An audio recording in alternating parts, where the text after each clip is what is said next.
This week in East Brunswick, the No Nukes East to West Anti-Nuclear Walk for Peace passed through East Brunswick.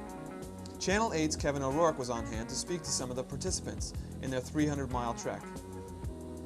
Chris Shirley will visit Victoria Station on this week's restaurant guide, and Sharon will interview members of the East Brunswick Soccer Club in the studio. Mary Tenaccio, Township Consumer Advocate, will show you how to shop for a used car. Friday, the Unitarian Church on Tices Lane was host to 100 Scandinavian women who passed through town on foot on their way from New York to Washington. Township Council President Geraldine Weber was first to welcome them. It really is a pleasure to welcome such a special group to East Brunswick. I know that your stay here will be relatively short compared to where you're staying in some of the other places, but I hope it's a very pleasant one. East Brunswick is a community that, on the whole, sympathizes with your goals. I imagine that you are aware that last November, in our general election, the state of New Jersey had a referendum on the ballot regarding the nuclear freeze. The East Brunswick Township Council, of which I am a member, and there are 5 members on the council, supported that referendum. And when it came up for a vote, the residents of East Brunswick supported it overwhelmingly. So that you're in a community that agrees with what you're doing, would very much like to have you stay here longer than you're able to do, and wishes you all the best on your goal in your pursuit of peace. Good luck, and God be with you. Later at the church, Kevin O'Rourke spoke with Liz Marquez, chairperson of the Unitarian Society's Social Concerns Committee. I'm with Liz Marquez of the Unitarian Society. Liz, how exactly did your group get involved in these folks walking from New York, I believe, to Washington, D.C.? Yes. Our society has an office at the UN. Our denomination does. And our UN office has been in touch with peace movements in Europe. And I was given a call a couple of months ago about a group of Scandinavian women who wanted to come here and march for peace. Last year they had marched in the Soviet Union. And I was asked if I would coordinate the march in this area. And we jumped on the opportunity because we have been rather active in the peace area. I understand later this month you have something else coming up? Yes, we do. The women plan to arrive in Washington, D.C. for the August 27th Jobs, Peace, and Justice March, which is being held on the 20th anniversary of the Martin Luther King I Have a Dream March. And the purpose is to tie in injustice and violence and how they are interrelated. We are running buses down to that event along with other groups in Middlesex County. And if anyone would be interested in going down, I can give you some information on that. Please do. I understand you have a phone number they can call for information? Yes. The phone number is 249-4010.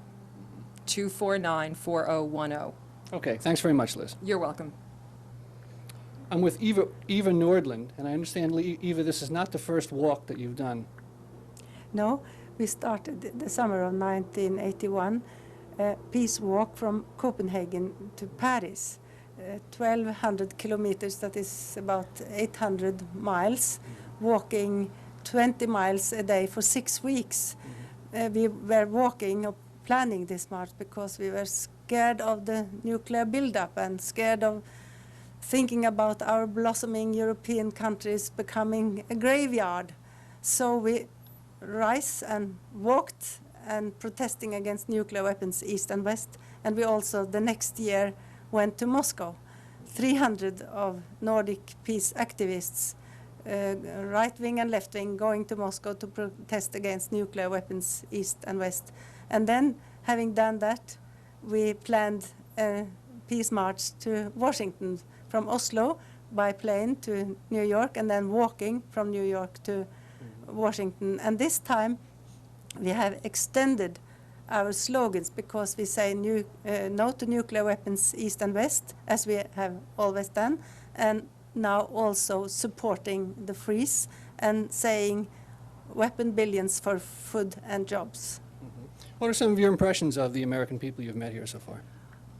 I just have to say they are wonderful because they are so alive, so friendly, so eager to talk about these things. So we have a very good time telling about our concern and hearing from them about their concern and their way of working. So we learn a lot.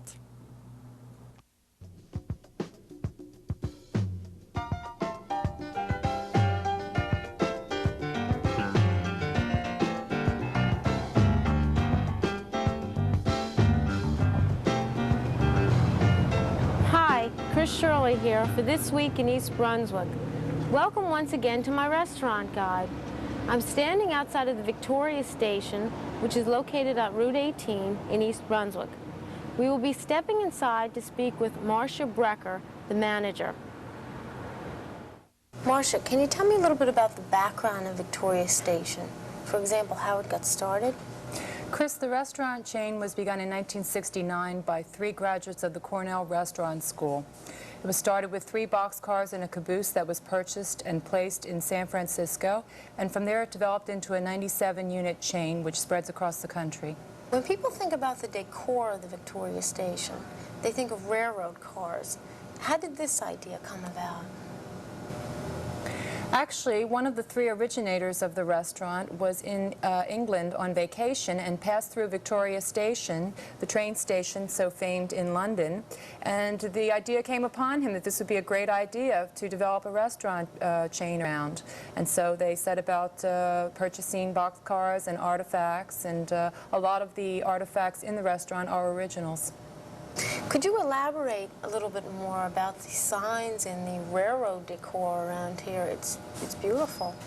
Well, we have many authentic pieces of equipment that were originally in the boxcars, and we have many signs taken from locations in England and around the country that indicate directions to different towns, and it's a lot of fun to walk around and look at where these places are. In our Universal City location out in California, we have the original clock that was in Victoria Station in England, and we also have a huge travel signboard with where they used to place the cars going to different towns. It's immense, and it's quite a showpiece. So all these signs are from the Victoria Station in England? Some of them are, and others are taken from other train stations. Marcia, we talked earlier about when people think of Victoria Station, they think of it as a steakhouse. Now, you had mentioned to me that that image is changing. Can you talk a little bit about that? Well, prime rib has always been our specialty, but in our past we've elaborated tremendously on the menu, and in the past year we've really developed an interest in providing fresh fish for the public, and that's something that we're doing very well right now. We have 3 fresh catch on nightly. What type of fish do you have? Well, we buy our fish upon availability. Right now our fish are a fillet of bluefish, a fillet of flounder, and we have a mako shark steak, which is grilled. And the price range of the fish run from $6.95 up to $10.95. Marcia, you had mentioned to me another reason people come here is because of the salad bar. But what makes the salad bar at Victoria Station different? We have a 22-item salad bar, and all of the ingredients are fresh.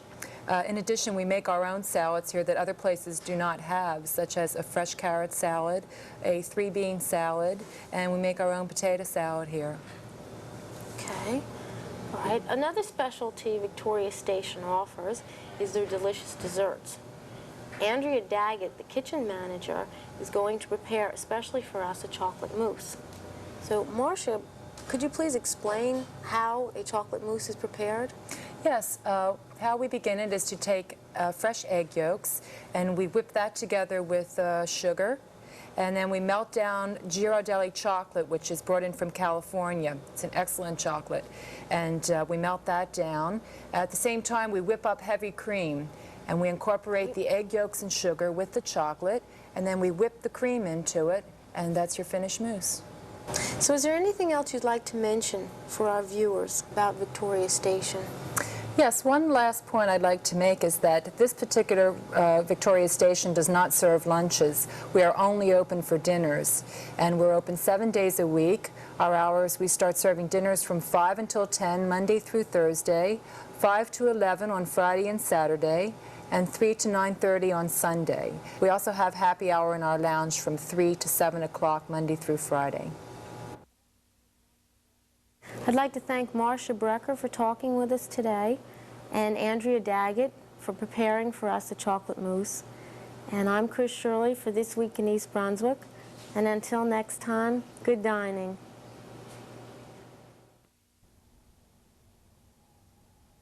Hello, this is Sharon Karmazin, live at the East Brunswick Library for This Week in East Brunswick. With me today, I have Bruno Basile, representing the East Brunswick Soccer Club. Bruno is the co-director of the East Brunswick Soccer Club's Labor Day tournament, and he's here to tell us about all the exciting things that are going to be happening in Soccer Town, USA, which is, I think, what it's going to be here Labor Day weekend. We hope it will be, Sharon. We're looking forward to it. Well, tell us about the tournament. Who are you expecting in town? Well, we have 113 teams coming, 42 girl teams and 71 boy teams. Approximately 16 representatives from the Township of East Brunswick, both boys and girls. We have about 20 teams, which will be out-of-state teams, coming from the states of Virginia, Delaware, Maryland, New York, Pennsylvania, of course our New Jersey teams as well. We have a number of state champions from those different states. To be exact, we have 7, where the tournament will be held on the Labor Day weekend, of course, which would be Saturday the 3rd, the 4th, and the 5th. All finals will be on Monday the 5th at Votech High School, on Route Lane. The tournament is our 4th year, where we've grown in each year, this being the largest group that we will have. We have approximately 2,000 boys and girls who will be playing. Now, how are the teams selected? The teams are selected in the town. The teams are selected in our tryout procedure, which is held generally in June of the previous year. The teams are solicited through previous participation in our tournaments, through knowledge of the different associations, through literature that's put out by the association, which we are a member of in the state of New Jersey and in the country, the National Youth Association. We submit their applications, they submit them back to us. We then screen them to see that they will fit into the program as we have it, and we then invite them and they're accepted to participate. So would you say this is a highly competitive tournament? Oh, extremely so. The teams that we have in our tournament are, as I said, highly competitive, very qualified. I think any of our residents who do come to watch them will see an excellent brand of soccer, very, very, very competitive soccer, both in the ladies or the young girls groups and the boys groups. You'll find out once they start playing that the girls can play an excellent brand of soccer and have a lot of fun. The tournament is free for those who wish to come. There's no charge. There are refreshments available. There's a book that they can purchase telling them what's happening, what we've done, some information on the teams. Where will the games be held? The games will be held at Bicentennial Park. We have 3 fields over at Bicentennial Park. We have several fields over at East Brunswick High School, and we have 3 fields over at Votech High School. The township and Mr. Williams and Mr. King from the school have been extremely cooperative in helping us to put the program together. And without their help, we would not have the grounds with which to have the program. Mm-hmm. Now, if people want information on when various games are scheduled, is there someone they can contact? Yes, they can contact myself or the tournament director, Bob Burnt. We'll be available and happy to answer any questions. We're also going to leave a copy of the schedule at the library desk, which will give them the different teams, when they're playing, the dates they're playing, the times they're playing, where they're playing. So they have access to that as well. Right, and if anyone would like to call at the library, the reference number is 390-6767, so you can get your soccer information here too. I understand this year you have almost 1,500 youngsters enrolled in the soccer program in town. Yes, we do. The program, we have a twofold program, a fall program which starts in September and ends approximately the 2nd week of November, and our spring program which begins, weather permitting, approximately April 1st, which runs through mid-May. And that's our both our travel team program and our rec program. And the travel teams will be the kids that will be participating in the tournament, is that yes, correct? a number of the teams. We have travel teams are classified into a premier group and what we call a national group. And all of the premier teams will be participating in the tournament, and several of the national teams will also be participating in the program. I see. And as you mentioned, admission is free to all games. It's free. hopefully weather permitting, the games will go on regardless of the weather, unless it's really inclement. That is free. We would invite everyone to come, because I think if they do come, if they're going to be in town, they will enjoy the program. They will enjoy the contests. The games are about an hour long. Their games are one right after the next. There's about a 5-minute intermission between the preceding game and the next game. As I said, refreshments are available, guides are available, and they'll have an opportunity to meet a lot of different people. The tournament is a twofold tournament. One is a fundraiser for the young men and boys and girls of our town, and secondly, it also gives them an opportunity to meet boys and girls from different locations, different states, such as Virginia and Maryland. We've traveled, our boys and girls have traveled, and they've been hosted by many of these families, which has given them an opportunity to see what it is to live in a family, for example, in Virginia or Maryland or Delaware, wherever. We have the same program here, and some of our parents will be hosting the out-of-state teams, where there are 2 children from the out-of-state team staying with a family. And it's been very good. In fact, many of the children of our township have long-lasting pen pal relationships, where they commute and converse and write to each other. And it's been a very good program in that regard. Well, it sounds great. We invite everyone to come out on Labor Day weekend. They can contact the library or Mr. Basile for information about the particular schedule games they'd like to see. And I'd also like to mention that highlights of the games, which will be covered by our own Channel 8 crew, can be seen on This Week in East Brunswick on September 8th and again on September 10th. So if you can get out and see the games live, we invite you to do that. And don't forget to see the highlights on Channel 8 on September 8th and September 10th. Bruno, thank you again for being with me. Sharon, thank you for having us. This is Sharon Karmazin for This Week in East Brunswick from the library. Until next time. For further information about the East Brunswick Soccer Club tournament, contact Bruno Basile at 238-1797 or Robert Burnt at 254-9065. Now let's join Mary Tenaccio for Consumer Aware. Welcome once again to Consumer Aware. I'm Mary Tenaccio, and today I would like to discuss with you problems in purchasing a used car. In going over the statistics of our office and throughout the state, there is an increasingly number of problems with people that have been purchasing used cars. Today, Marilyn Alarusso will demonstrate what to look for when you are interested in buying one of these cars. Some of the helpful hints to be aware of is to check the body very carefully for any signs of rust. Run your hand very slowly over the car doors, the hood and trunk of the car, because if the car had been in an accident and body work had been done on it, this is where you will pick up any kind of ripples that might have appeared. Look for paint overspray in the trunk of the car. This will also clue you that the car has been repainted and you want to know why. One of the other items that you can check is the weather stripping on the door. Look to see if it is worn or cracked. Push down on the corner of the car. If it bounces back, this is a warning that the shocks are worn and should be replaced.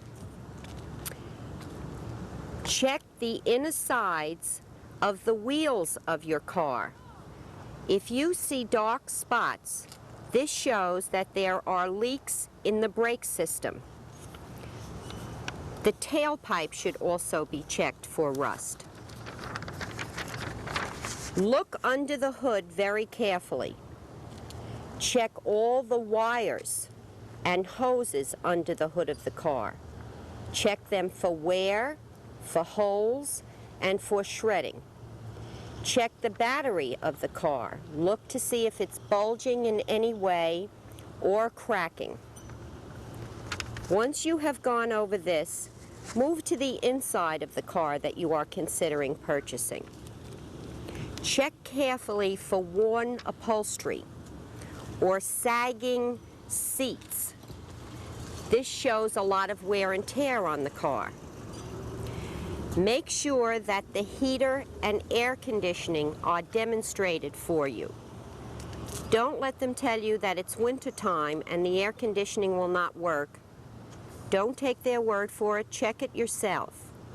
Check the horn of the car to make sure that it is responding. Look at the foot pedals in the car. Look for signs of heavy wear.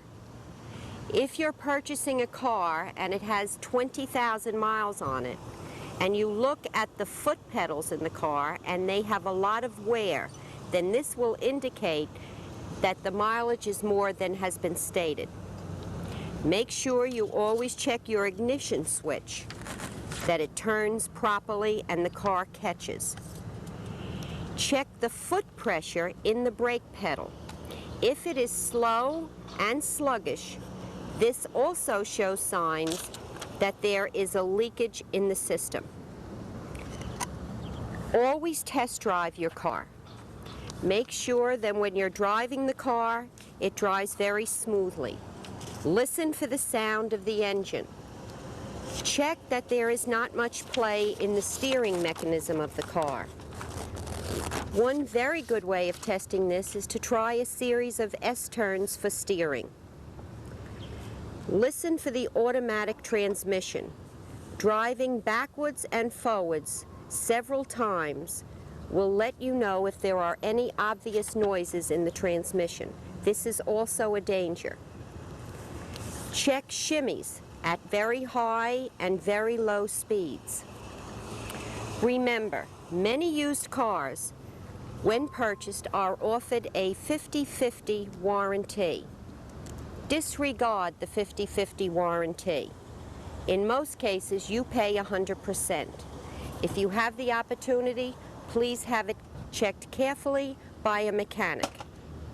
If you need any further information, we can supply a list from our office. If you are interested in receiving it, we will be glad to mail it to you. I would like to thank Marilyn today for assisting me in giving you some information. And before purchasing anything, whether it be a car or any kind of a purchase you would like to make or a service you would like to use, please call the Consumer Affairs Office and check the business record of the businessman you are dealing with. Thanks so much for listening today. Hope we've been some help to you, and see you again next week.